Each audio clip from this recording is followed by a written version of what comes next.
my relationship is not public. What kind of a relationship do I share with Virat Kohli? I think it's between two mature individuals. I've had a lot of chats with him. No, we've shared messages. I think it's not important what we discuss. How many chats have I had with him? He's a thorough professional. He's a world-class athlete. He's a world-class player. I've always said that. I've had huge respect for him as a player, and it's going to continue that way.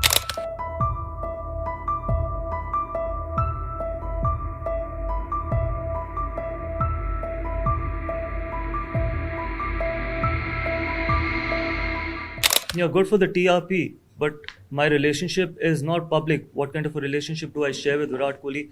I think it's between two mature individuals. On the field, everyone's got the right. I've said it many times before. Everyone has got the right to fight for their own team, for their own jersey, and want to come back in a winning dressing room.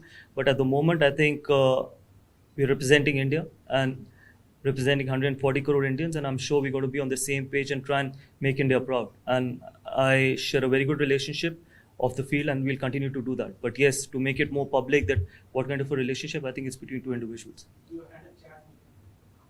I've had a lot of chats with him, but sometimes. Sorry?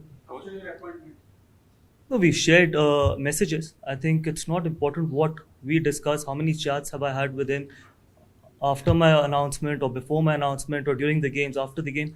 I think sometimes just because we want headlines, it's not important. Right now, the most important thing right now is that we both are got to be working extremely hard to make India proud, and that's our job. He's a thorough professional. He's a world-class athlete. He's a world-class player. I've always said that. I've had huge respect for him as a player, and it's going to continue that way. And hopefully we can work together really well. Surya was made the captain because he's one of the deserving candidates. Yeah. One we know I've been around the group over the last year. You get feedback from the dressing room a lot. He's got a good cricket brain. He's still one of the best T20 batters in the world. One of the main issues, obviously, was you want a captain that's going to or likely to play all the games. I mean, we think he's a deserving candidate, and hopefully we'll see over time how he develops into the role. But as regards to Hardik, I mean, he's still a very important player for us, and that's what we want him to be, that player that he can be, because those sorts of skill sets are very difficult to find what he has.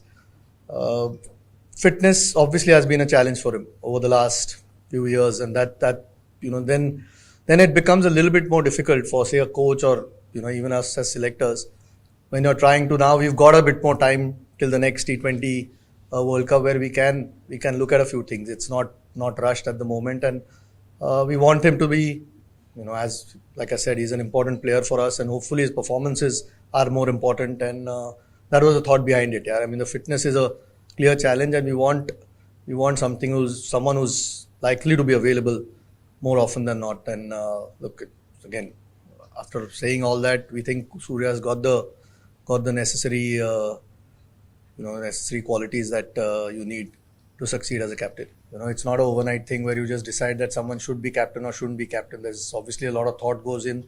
You get a lot of feedback from the dressing room as well.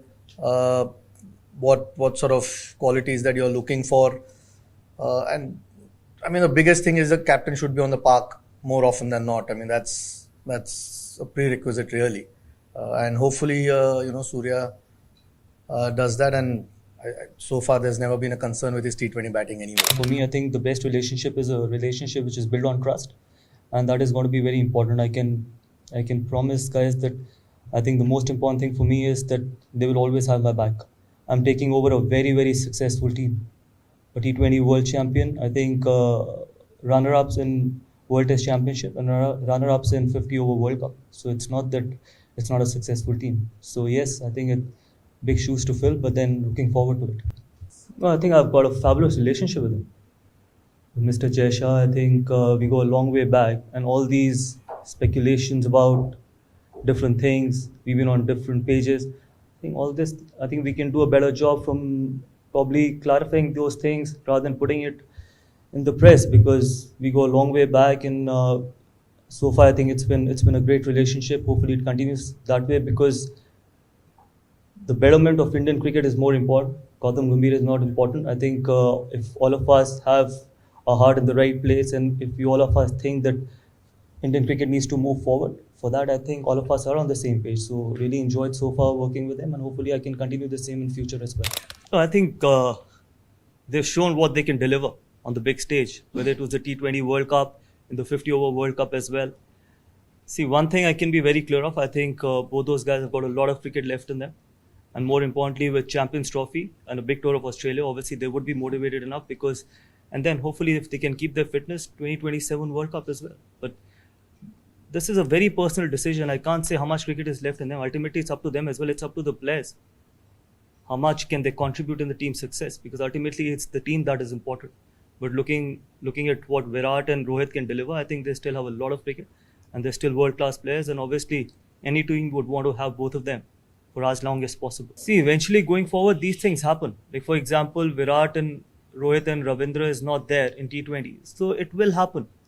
But can't say right now that they're going to be three different teams. I think T20 will obviously go through a transition with three seriously good players, world-class players, retiring from T20 format. But yes, in 50 overs and Test cricket, I'm sure I think the more consistent we can be, the better it is going to be. The more players who can play both the formats, it is always better for any team.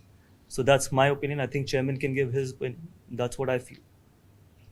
Yeah, I think it's on the same page, really. I mean, you don't decide having three different teams. If you got players who can play all three formats, then you include them, yeah, because that means they're quality players. So it's just to try and find the best balance for the format that you're playing, whether that means it's the same players across three formats or different. It's just what works for the team at this point.